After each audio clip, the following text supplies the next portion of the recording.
Pemirsa, kemunduran jadwal rekapitulasi suara di tingkat kabupaten kota di sejumlah daerah menimbulkan kekhawatiran akan potensi kecurangan pemilu 2024 kian membesar. Lalu bagaimana mitigasi KPU akan hal ini? Apakah itu artinya KPU telah melanggar Undang-Undang Nomor 7 Tahun 2017 tentang pemilu? Kita akan membahasnya dengan Komisioner KPU Republik Indonesia Idam Holik yang nanti akan bergabung dengan Selamat Pagi Indonesia. Namun kita akan membahasnya terlebih dahulu bersama Direktur Eksekutif Perkumpulan untuk Pemilu dan Demokrasi atau Perludem, Khairunisa Nur Agustiati. Selamat pagi Mbak Ninis. Selamat pagi Mas. Ya, Mbak Ninis sudah keluar ya, ada surat SE perpanjangan rekapitulasi di tingkat kabupaten dan kota. Nah, ini dampaknya apa terhadap tahapan pemilu, Mbak Ninis? Ya, sebetulnya kan kalau deadline-nya KPU itu tanggal 20 Maret. Jadi kalau misalnya ada tertunda ya, misalnya baik itu di tingkat kabupaten kota maupun di tingkat provinsi. Nah, KPU sudah mengeluarkan surat edaran tadi. Alasannya force majeure. Nah, sekarang KPU yang perlu menjelaskan ke publik force majeure-nya apa. Kenapa itu tidak bisa dimitigasi ya? Force majeure tadi misalnya ada pihak-pihak yang nggak terima sama hasilnya. Lalu misalnya ditemukan penggelembungan suara sehingga harus buka lagi C hasilnya. Nah, apakah hal-hal seperti ini tidak bisa diprediksi? Karena prinsip penyelenggaraan pemilu itu kan prosedurnya harus bisa diprediksi. Timeline-nya harus jelas. Jangan sampai mundur di kabupaten kota, mundur juga di provinsi, nanti bisa berdampak mundur di tingkat nasionalnya. Di tengah situasi hari ini ya banyak sekali spekulasi, banyak orang curiga sama penyelenggara pemilunya. Nah, KPU itu harus bisa menjelaskan kepada publik. Memang ada mekanisme seperti misalnya kalau dia belum selesai di tingkat kecamatan, bisa diselesaikan di tingkat kabupaten kota. Misalnya di tingkat kabupaten kota belum selesai, naik ke provinsi, misalnya belum selesai juga bisa naik ke RI. Nah, tapi kan ini harus bisa dijelaskan kepada publik, ada apa masalahnya? Apakah masalah kemarin yang ramai sempat sirekapnya kah gitu ya? Kalau ada penggelembungan suara itu ada di mana? Kalau ada sinkron data yang nggak sinkron itu ada di mana? Sehingga nggak menambah panjang dugaan kecurigaan publik terhadap penyelenggara pemilu. Ini situasinya kan sekarang ketika kita harus menunggu selama 35 hari ya dalam konteks pemilu yang nasional, itu kan situasi di masyarakatnya semacam ada ketidakpastian nih. Lalu ketika misalnya ada satu tahapan ditunda, kan kemudian bisa menambah kecurigaan yang ada di masyarakat tadi, Mas. Oke, baik, nanti kita akan coba tanyakan langsung ya Mbak Ninis ke Mas Idam Holik yang nanti akan bergabung dalam segmen selanjutnya, karena kita harus jeda terlebih dahulu. Sejauh apa nih akan mempengaruhi tahapan dari pemilu itu sendiri? Tetaplah bersama kami di Selamat Pagi Indonesia. Saya penghitungannya hari ini nggak selesai, itu besok nunggu lagi besok. Nah, terhadap yang seperti itu kan menurut saya memang perlu ada dikasih keleluasaan ya, bahwa memang ada jadwal-jadwal yang mundur, tapi tidak boleh lewat 20 Maret ya, karena 20 Maret itu putusan sesuai dengan peraturan perundangan ya, nggak boleh lewat dari sana karena kita habis itu masuk ke tahap berikutnya tahap sengketa. Jadi kalau lewat nanti keganggu semua tahapannya. Anda kembali di Selamat Pagi Indonesia, pemirsa, masih membahas terkait dengan mundurnya tahapan rekapitulasi pemilu, dan saat ini di tingkat kabupaten kota sudah keluar surat edarannya dan dikhawatirkan akan berpengaruh terhadap tahapan pemilu 2024 itu sendiri. Kita masih bergabung bersama Direktur Eksekutif Perludem, Khairunisa Nur Agustiati. Kami juga masih menunggu bergabungnya Mas Idam Holik, Komisioner KPU RI. Mbak Ninis, tadi selama 35 hari ini banyak tentu suara rakyat ya, suara masyarakat itulah yang menyebabkan kenapa kok mereka terus mengkritisi, mereka terus mengawal suara mereka sendiri. Nah, dugaan-dugaan kecurigaan ini apakah salah satu sumbernya berasal dari permasalahan sinkronisasi data antara Sirekap dengan rekapitulasi manual di lapangan itu sendiri? Ya, bisa jadi Mas. Jadi walaupun Sirekap itu dikatakan sebagai alat bantu, tapi kalau di PKPU terkait rekapitulasi itu disebutkan bahwa data yang digunakan untuk direkap itu adalah data yang diambil dari Sirekap. Jadi data Sirekapnya harus akurat. Nah, sementara belakangan gitu ya kita melihat ada ketidaksinkronan data yang ketika misalnya dibandingkan dengan C1 tuh berbeda. Misalnya harusnya jumlah suara yang diterima 100 gitu misalnya, tapi data yang disirekapnya melonjak jauh sekali. Nah, padahal data Sirekap tadi menjadi sumber datanya gitu ya untuk proses rekapitulasi. Nah, ini kan yang kemudian kemarin sebetulnya publik menunggu ya KPU itu menjelaskan dan segera memperbaiki Sirekapnya. Jadi sebetulnya dua-duanya bisa berjalan secara paralel. yang manual berjenjangnya tetap berjalan, perbaikan sirekapnya juga tetap berjalan. Nah, tapi kan sekarang kemudian keputusan yang diambil KPU adalah di sirekap ini sekarang yang bisa diakses publik hanya foto C hasilnya saja. Tapi data digitalnya itu sudah tidak bisa diakses lagi sama publik, baik itu grafik maupun data digitalnya. Sehingga publik sulit nih sekarang untuk bisa membandingkan gitu ya. Nah, memang kita masih bisa mengumpulkan form C hasilnya itu. Tapi kan ya akan effort sendiri gitu ya bagi publik, artinya harus mengumpulkan C hasilnya satu-satu, menambahkan sendiri, menjumlahkan sendiri. Tapi kita kan sebetulnya harapannya bisa punya pembanding nih sebagai alat kontrolnya begitu. Belum lagi misalnya permasalahan-permasalahan lain tadi ya, misalnya ada penggelembungan suara atau misalnya ada saksi yang nggak terima gitu ya dengan proses rekapitulasi suaranya. Jadi faktor-faktor ini sebetulnya yang menunggu kepastian dari KPU sejelas-jelasnya gitu ya, informasinya diberikan kepada publik, Mas. Oke, jadi soal sirekap itu sebenarnya artinya tetap perlu ya grafik ataupun diagram tabulasi hasil rekapitulasi itu sendiri, bukan hanya C hasil, karena memonitornya itu bisa lebih terang benderang begitu ya. Mbak Ninis, jadi kalau dari hitung-hitungan ya, dari analisis Mbak Ninis dan teman-teman di Perludem sendiri, idealnya ini berapa lama sih rekapitulasi kalau dengan menggunakan alat bantu dengan teknologi yang dimiliki? Ya, kalau alat bantunya siap ya sebetulnya ya, semua katakanlah semuanya baik gitu ya, sistemnya baik, aplikasinya baik, sumber daya verifikatornya pun juga bekerja maksimal. Alat bantu ini berupa aplikasi ini ke depan mungkin bisa menggantikan proses yang manual tadi, Mas. Sekarang kan kita menunggu 35 hari nih, cukup lama buat sebuah penyelenggaraan pemilu ya untuk bisa menunggu hasil resminya. Kalau kita bandingkan dengan negara-negara lain itu kan saya rasa tidak selama itu 35 hari, apalagi ini untuk tahu hasil resmi pemilu nasionalnya gitu ya, pilpresnya. Nah, ketika misalnya aplikasi ini dipersiapkan dengan baik, sebetulnya keberadaan Sirekap hari ini kan mungkin bisa dikatakan sebagai bentuk transisinya tuh dari proses rekapitulasi yang manual berjenjang, butuh waktu lama, ke rekapitulasi secara elektronik. Yang ini saya rasa juga menjadi rekomendasi ya dalam penggunaan teknologi dalam pemilu kita, supaya tadi bisa meminimalisir manipulasi, bisa publik juga nggak perlu menunggu terlalu lama gitu ya untuk tahu hasil resmi penyelenggaraan pemilunya. Nah, tapi itu tadi syaratnya harus dipersiapkan dengan baik dari sisi regulasi, dari sisi perangkatnya, sumber daya manusianya pun juga gitu ya, lalu juga memastikan apakah aplikasinya ini diuji coba berkali-kali gitu, lalu misalnya tahan terhadap serangan, dan banyak sekali memang yang harus dipersiapkan. Jadi memang mempersiapkan aplikasi ini nggak bisa dengan waktu yang singkat gitu ya, mungkin setahun 2 tahunan harus mempersiapkannya. Nah, tapi kan kondisi hari ini kita lihat bahwa ternyata banyak masalah dengan Sirekapnya gitu ya, ketika misalnya tanggal 14 kemarin kesulitan membaca foto, lalu kemudian ketika merekapitulasi datanya nggak sinkron, dan permasalahan-permasalahan yang lainnya, misalnya petugas nggak bisa pakai dan sebagainya. Nah, itu kan yang artinya menunjukkan bahwa aplikasi ini yang tadi ya harapannya bisa menjadi transisi dari proses penghitungan yang manual dengan menggunakan teknologi, kan bisa belum berjalan. Nah, saya khawatirnya adalah publik justru nggak percaya dengan teknologinya.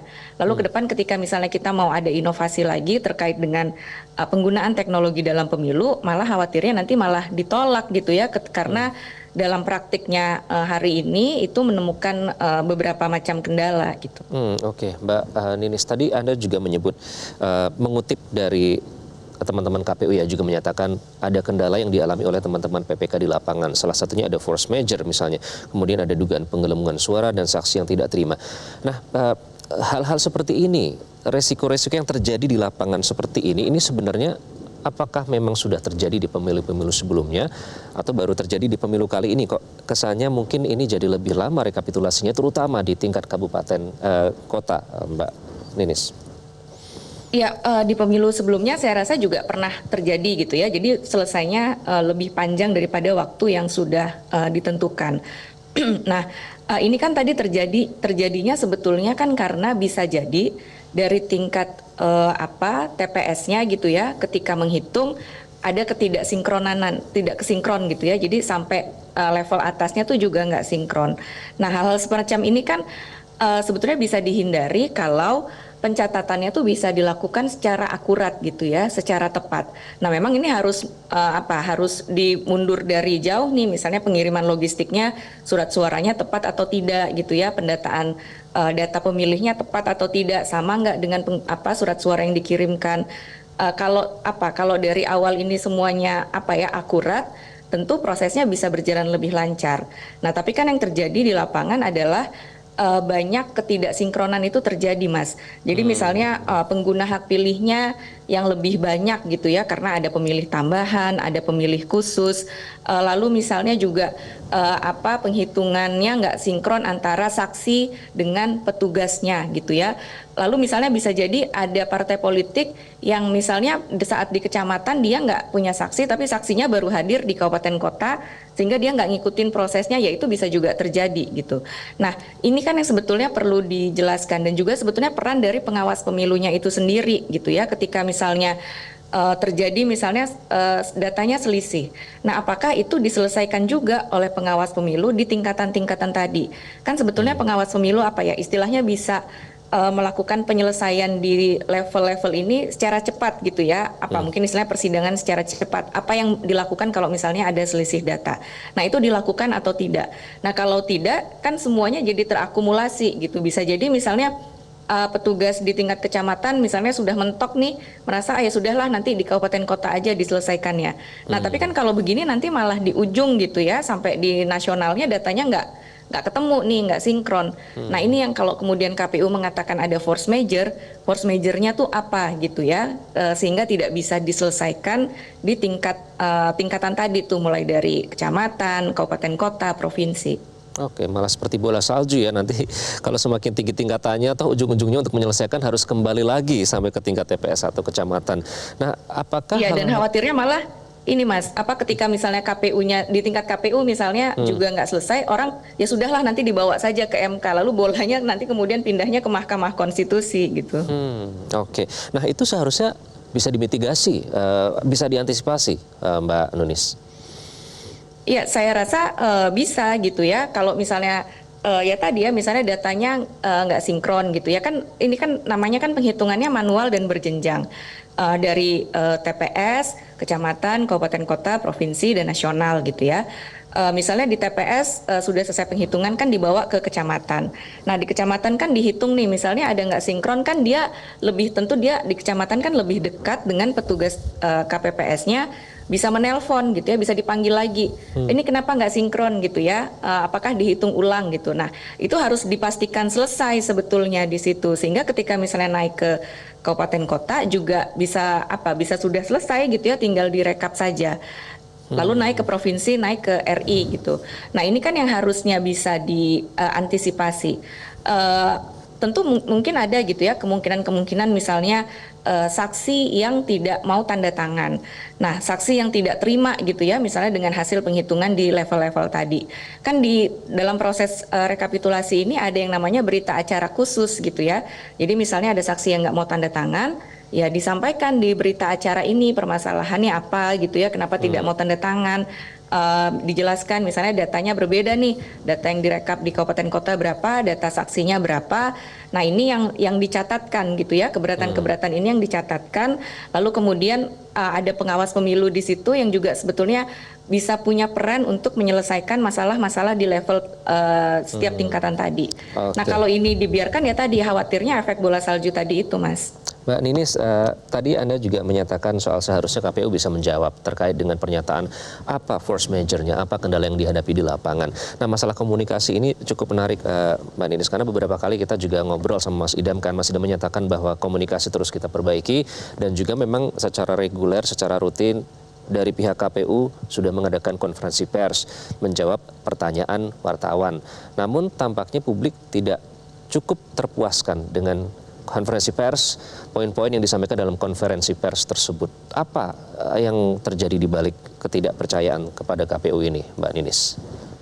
Ya, pertama ya memang ya saya juga mengikuti gitu ya, KPU juga secara rutin membuat konferensi pers. Tapi kemudian pertanyaannya adalah apakah konferensi pers yang dilakukan KPU itu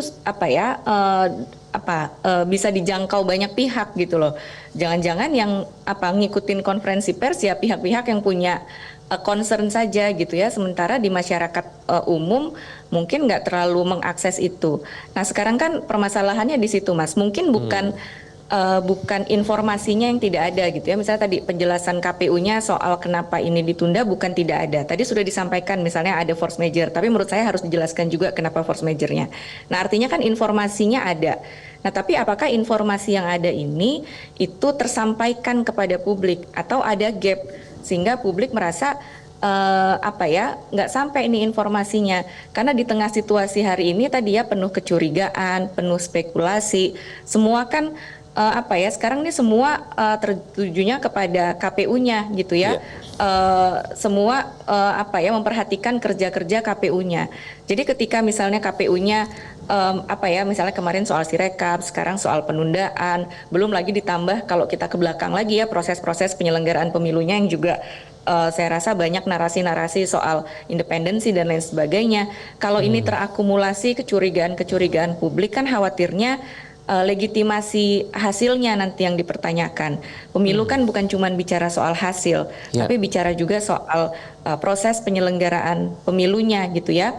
Saya khawatir kalau kemudian nanti ditambah lagi dengan disinformasi yang ada di media sosial, nah itu semakin membuat gaduh gitu ya, semakin membuat kisruh. Nah sebenarnya yang dibutuhkan sekarang oleh KPU kan menjelaskan sejelas-jelasnya kepada publik. Media sosial bisa digunakan untuk bisa menjelaskan itu. Media sosial ya, jadi kalau di media sosial kan bisa misalnya dengan video singkat kah, dengan metode-metode seperti itu yang bisa lebih banyak menjangkau masyarakat Mas. Jadi tidak hanya misalnya konferensi pers selesai, rilis selesai, tapi mungkin juga perlu memikirkan metode-metode yang lainnya gitu ya. Dan kemudian apakah penyelenggara pemilunya juga bisa diakses nih oleh publik gitu ya, untuk bisa menjelaskan hal itu kepada masyarakat supaya tadi masyarakatnya tidak semakin jauh ya kecurigaan atau spekulasinya. Oke, dengan cara itulah KPU sebagai penyelenggara pemilu menjamin integritas mereka ya. Mbak Ninis, ada kekhawatiran dari beberapa parpol ini akan muncul kegaduhan dan juga ada negosiasi-negosiasi janggal yang mereka khawatirkan. Nah, menurut Anda terkait dengan negosiasi-negosiasi janggal ini, dari mana sumber kekhawatiran tersebut? Iya, kalau prosesnya ditunda ya, proses misalnya tadi ya di kabupaten kotanya ditunda, artinya kan waktunya lebih lama gitu ya. Nah, permasalahannya bagi peserta pemilu, partai politik adalah tidak semua partai politik peserta pemilu itu mampu menghadirkan saksinya di setiap tingkatan tadi. Apalagi calegnya gitu ya, karena saksi itu kan saksi partai, caleg juga belum tentu bisa ikutin terus tuh semua prosesnya. Nah kalau semakin lama artinya kan saksi yang dideploy di situ kan waktunya lebih lama. Waktunya lebih lama, partai politik peserta pemilu harus mengeluarkan sumber daya juga yang lebih lama untuk memberikan honor gitu misalnya kepada saksi. Nah kalau tidak akhirnya kan prosesnya bisa jadi tidak disaksikan oleh saksinya partai politik. Nah ini ruang-ruang ini nih ketika misalnya saksinya mulai sedikit gitu ya, lalu pengawasannya tidak maksimal. Nah kekhawatiran suara yang digeser-geser ini bisa terjadi gitu. Karena ya tadi saksinya lebih sedikit, mungkin nggak tahu juga gitu ya, nggak ketahuan. Apalagi kalau misalnya pengalihan suara itu diambil dari partai-partai atau caleg-caleg yang sudah ketahuan nih misalnya dia potensi nggak akan dapat kursi, ya udah digeser saja gitu. Nah kekhawatirannya tuh sebetulnya munculnya di situ. Belum lagi misalnya kekhawatiran soal intimidasi ya, beberapa hari yang lalu misalnya sempat beredar gitu ya, ada surat dari PPK yang mengatakan bahwa mereka dan keluarganya diintimidasi gitu. Ya. Oke Mbak. Iya betul, nah itu sebetulnya Mas. Terakhir Mbak Ninis, ini desakan yang kekhawatiran ini sudah muncul dari civil society bersama dengan teman-teman kelompok pemantau pemilu, juga bersama dengan teman-teman Perludem juga. Nah, jadi siapa yang harus mengawasi penyelenggara pemilu dalam hal ini KPU itu sendiri? Apakah Bawaslu atau Komisi 2 DPR atau siapa yang bisa mengawasi KPU? Ya tentu Bawaslu ya, Bawaslu kan sebetulnya mengawasinya tuh proses penyelenggaraan pemilu. Jadi semua tahapan itu seharusnya diawasi oleh Bawaslu. Bawaslu juga sudah punya jajaran bahkan sampai tingkat TPS ya kemarin ya. Jadi Bawaslu ini sudah menjadi lembaga yang sangat kuat sebetulnya dan punya otoritas besar untuk mengawasi jalannya proses penyelenggaraan pemilu. Jadi seharusnya bisa bekerja secara progresif. Nah, berikutnya ya memang DPR dan pemerintah gitu ya, karena tugas mengawasinya tadi gitu ya kan Komisi 2 bisa memanggil sebetulnya apa nih yang terjadi. Kan selama ini juga saya melihat bahwa antara pemerintah, Komisi 2, penyelenggara pemilu itu kan cukup sering ya melakukan rapat konsultasi. Ya mungkin bisa dipanggil saja, atau misalnya ini ada wacana hak angket, nah mungkin juga bisa nanti diangkat gitu ya terkait dengan profesionalitas dari penyelenggaraan pemilunya ini, mungkin bisa juga menjadi salah satu topik yang dibahas dalam hak angket. Kenapa misalnya tadi ya ada proses-proses yang tertunda, kenapa bicara soal Sirekap misalnya, kenapa aplikasinya bermasalah dan sebagainya. Saya rasa ruang-ruangnya bisa dari banyak tempat gitu, Mas. Baik, Mbak Ninis, terima kasih. Sama-sama, Mas. Eksekutif dari Perludem Khairunnisa Ninis Agustiati sudah bergabung. Terima kasih. Jelajahi cara baru mendapatkan informasi. Download Metro TV Extend sekarang.